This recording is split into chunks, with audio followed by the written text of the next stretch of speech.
ناظرین، آپ دیکھ رہے ہیں اپنا پسندیدہ یوٹیوب چینل لرننگ پوائنٹ اور میں ہوں آپ کا میزبان اشرف علی نسیم۔ عزیز طلبہ طالبات، ہم پڑھ رہے ہیں مطالعہ پاکستان کا 7واں باب، پاکستان کے خارجہ تعلقات۔ آج ہم پاکستان کے اسلامی کانفرنس کی تنظیم یعنی OIC کے رکن ممالک کے ساتھ تعلقات کے بارے میں پڑھیں گے۔ تو آئیے آج کے سبق کا آغاز کرتے ہیں۔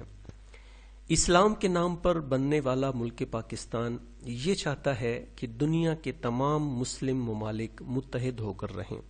اس لیے پاکستان نے تمام اسلامی ملکوں کے درمیان ہمیشہ تعاون اور ہم آہنگی کا ماحول بنانے میں بڑا اہم رول پلے کیا ہے۔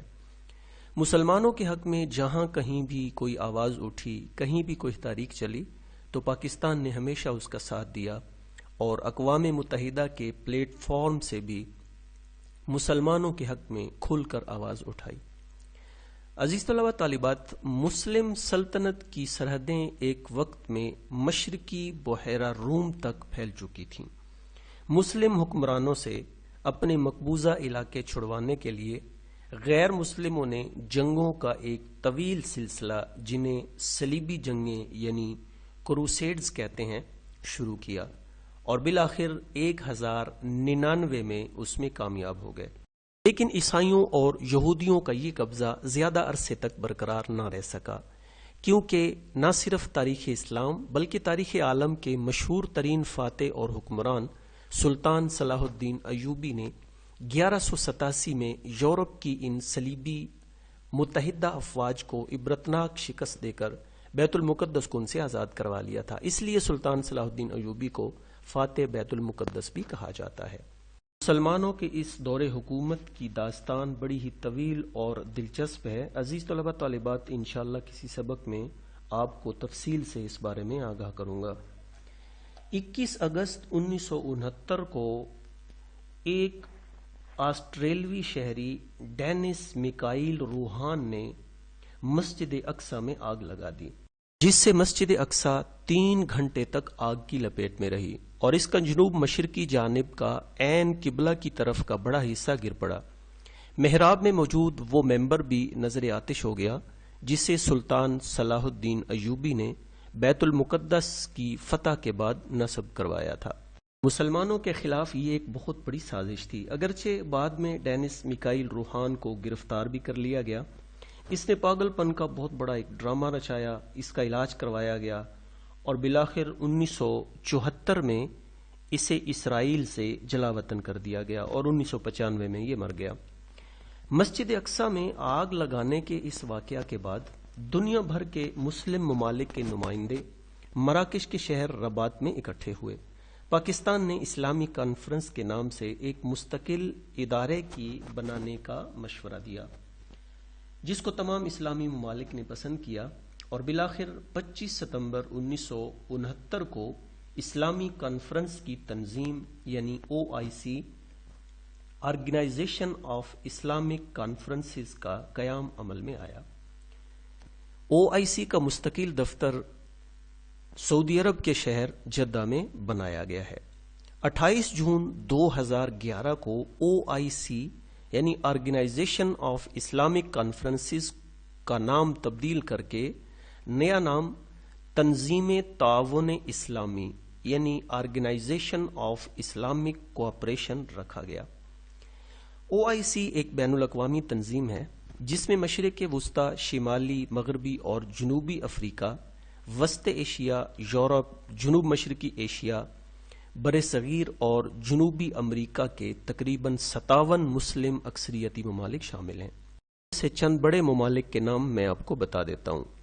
سعودی عرب، ترکی، عمان، مالدیپ، ترکمانستان، لبنان، بنگلہ دیش، البان، نائجیریا، جورڈان، مصر، لیبیا، ملائیشیا، متحدہ عرب امارات، انڈونیشیا، اردن، عراق، سوڈان، کویت اور پاکستان وغیرہ۔ ناظرین، آپ دیکھ رہے ہیں اپنا پسندیدہ یوٹیوب چینل لرننگ پوائنٹ اور میں ہوں آپ کا میزبان اشرف علی نسیم۔ OIC کی پالیسی ترتیب دینے میں سب سے اہم کام رکن ممالک کے سربراہان کا اجلاس ہے، جو ہر 3 سال بعد منعقد ہوتا ہے۔ سال میں ایک مرتبہ فیصلوں پر عمل درآمد کی صورتحال اور غور کرنے کے لیے وزرائے خارجہ کا اجلاس طلب کیا جاتا ہے۔ عزیز طلبہ طالبات، OIC کے قیام کے کچھ مخصوص مقاصد بھی تھے۔ نمبر 1، مسلم ممالک کے درمیان سماجی اور ثقافتی تعاون کو بڑھانا، قدرتی آفات اور ہنگامی حالات کی صورت میں ایک دوسرے کی مدد کرنا، مسلم برادری کے درمیان یکجہتی اور اتحاد و تعاون کی سازگار فضا پیدا کرنا، مسلم ممالک کی خود مختاری اور سالمیت کا احترام کرنا۔ طلبہ طالبات، آئیے اب تنظیم تعاون اسلامی یعنی OIC کے رکن ممالک کے ساتھ پاکستان کے تعلقات کا جائزہ لیتے ہیں۔ پاکستان اور سعودی عرب۔ پاکستان اور سعودی عرب کے باہمی تعلقات بھائی چارے کی مضبوط بنیادوں پر قائم ہیں، کیونکہ سعودی عرب میں مسلمانوں کے مقدس مقامات یعنی حرمین شریفین، مکہ معظمہ اور مدینہ منورہ موجود ہیں، جہاں ہر سال ہزاروں پاکستانی فریضہ حج کی ادائیگی کے لیے جاتے ہیں۔ دونوں ممالک کی خارجہ پالیسی میں دنیا کے تمام اسلامی ممالک کے درمیان اتحاد پیدا کرنے کے اصول کو بہت اہمیت حاصل ہے۔ قیام پاکستان سے پہلے بھی سعودی عرب نے تحریک پاکستان کی حمایت کی، اور قیام پاکستان کے بعد سعودی عرب نے پاکستان کو تسلیم کر لیا۔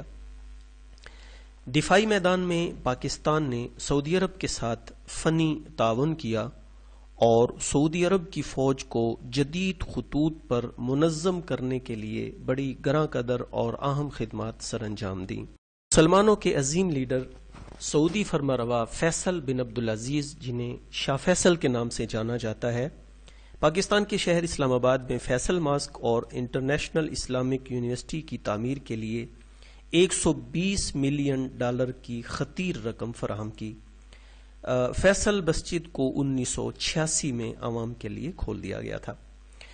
1965 اور 1971 کی پاک بھارت جنگوں میں سعودی عرب نے پاکستان کے موقف کی بھرپور حمایت کی اور پاکستان کو معاشی امداد بھی فراہم کی۔ مسئلہ کشمیر پر سعودی عرب کی حکومت نے ہمیشہ پاکستان کا ساتھ دیا۔ دوسری اسلامی کانفرنس 1974 کے انعقاد کے سلسلے میں شاہ فیصل مرحوم نے پاکستان کی بھرپور مدد کی تھی۔ افغانستان کے مسئلے پر سعودی عرب نے ہمیشہ پاکستان کے موقف کی تائید کی۔ 1991 کے مشرق وسطی کے انتشار میں پاکستان نے سعودی عرب کے موقف کی نہ صرف حمایت کی بلکہ مدد بھی فراہم کی۔ عزیز طلبہ طالبات، عثمانی سلطنت کے زمانے میں کویت عراق کا حصہ تھا اور اس کی سرحدیں عراق کے صوبہ بصرہ کے ساتھ ملتی تھیں، تو عراق نے اپنے اس سابقہ علاقے کو حاصل کرنے کے لیے کویت پر حملہ کر دیا۔ یونائٹڈ نیشنز کی فوجوں نے کویت کی مدد کی تاکہ عراق کو شکست دی جا سکے، تو اس طرح اس پورے خطے میں ایک بہت بڑا انتشار پیدا ہوا کہ عراق کے صدر صدام حسین کا زمانہ تھا۔ سعودی عرب کے مقدس زمین کے تحفظ کے لیے پاکستان نے فوج کے دستے بھیجے تھے۔ 1998 میں پاک سعودی اکنامک کمیشن ریاض میں قائم کیا گیا، جس نے پاکستان میں 155 منصوبوں پر کام کرنا شروع کر دیا اور ان کی تکمیل کے لیے معاشی امداد بھی مہیا کی۔ 2018 میں وزیر اعظم پاکستان نے سعودی عرب کا دورہ کیا اور پاکستان کو ادھار پر تیل کی فراہمی کے معاہدات پر دستخط کیے۔ پاکستان اور سعودی عرب کے درمیان دو طرفہ قریبی تعلقات موجود ہیں، اس وجہ سے ایک دوسرے پر اعتماد کی فضا قائم ہے۔ سعودی عرب اور پاکستان کی مضبوط دوستی کو وقت نے ثابت کر دیا ہے۔ پاکستان اور ترکی۔ قیام پاکستان کے فوراً بعد ترکی نے پاکستان کو تسلیم کر لیا تھا اور مسئلہ کشمیر پر پاکستان کے موقف کی مکمل حمایت کی تھی۔ ناظرین، آپ دیکھ رہے ہیں اپنا پسندیدہ یوٹیوب چینل لرننگ پوائنٹ اور میں ہوں آپ کا میزبان اشرف علی نسیم۔ 1965 کی پاک بھارت جنگ میں ترکی نے پاکستان کی بھرپور مدد کی، پاکستان کو اسلحہ اور جنگی ساز و سامان بھی دیا۔ 1966 میں جب ترک صدر جمال گورسل پاکستان کے دورے پر آئے تو صدر پاکستان نے جنگ میں مدد کرنے پر ان کا شکریہ ادا کیا۔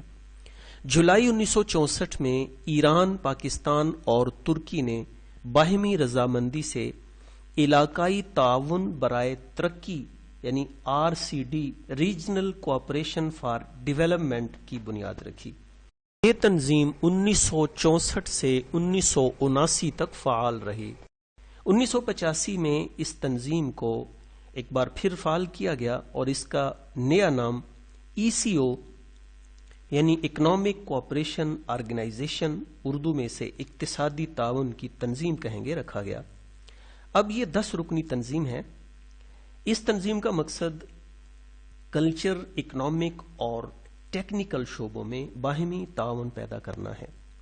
اس تنظیم کے تحت پاکستان اور ترکی کے درمیان معاشی تعاون جاری ہے۔ ترکی اور پاکستان کی تعمیراتی کمپنیاں باہم ترقیاتی منصوبے سر انجام دے رہی ہیں۔ دونوں ممالک کے درمیان فوجی رابطے بھی موجود ہیں۔ دونوں ممالک کے حکام ایک دوسرے کے ملک کے دورے کرتے رہتے ہیں۔ 2002 میں اسلام آباد میں پاکستان اور ترکی کے وزارتی کمیشن کا اجلاس منعقد ہوا۔ اس وقت پاکستان کے وزیر داخلہ شہریار خان آفریدی تھے۔ غیر قانونی تارکین وطن کی واپسی اور انسانی اسمگلنگ کے حوالے سے مختلف معاہدات پر دستخط ہوئے۔ 8 اکتوبر 2005 کو پاکستان اور آزاد کشمیر میں آنے والے زلزلے میں ترکی نے پاکستان کی دل کھول کر امداد کی۔ 2013 میں ترکی کے تعاون سے لاہور میں لاہور میٹرو بس سروس کا آغاز ہوا۔ 2013 میں ہی پاکستان کے وزیر اعظم نے ترکی کا دورہ کیا، جس میں دونوں ممالک کی طرف سے 2 طرفہ تعلقات کو مزید مضبوط کرنے پر زور دیا گیا۔ وزیر اعظم پاکستان نے 2019 میں ترکی کا دورہ کیا اور ترک صدر سے تجارت اور سرمایہ کاری کے فروغ پر معاہدات کیے۔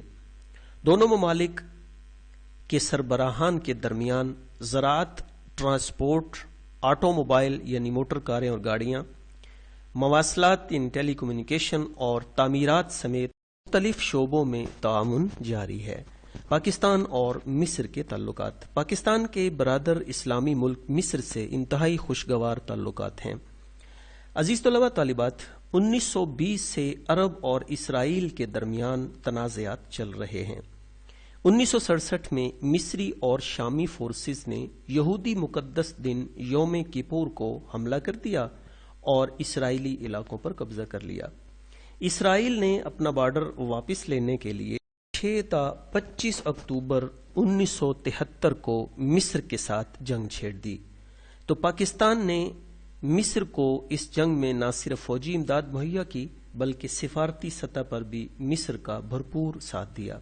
پاکستان نے مصر کو اسلامی ممالک کی تنظیم یعنی OIC کی رکنیت دلانے میں بھی اہم کردار ادا کیا تھا۔ پاکستان اور لیبیا کے تعلقات۔ پاکستان کے لیبیا کے ساتھ بہت گہرے تعلقات ہیں۔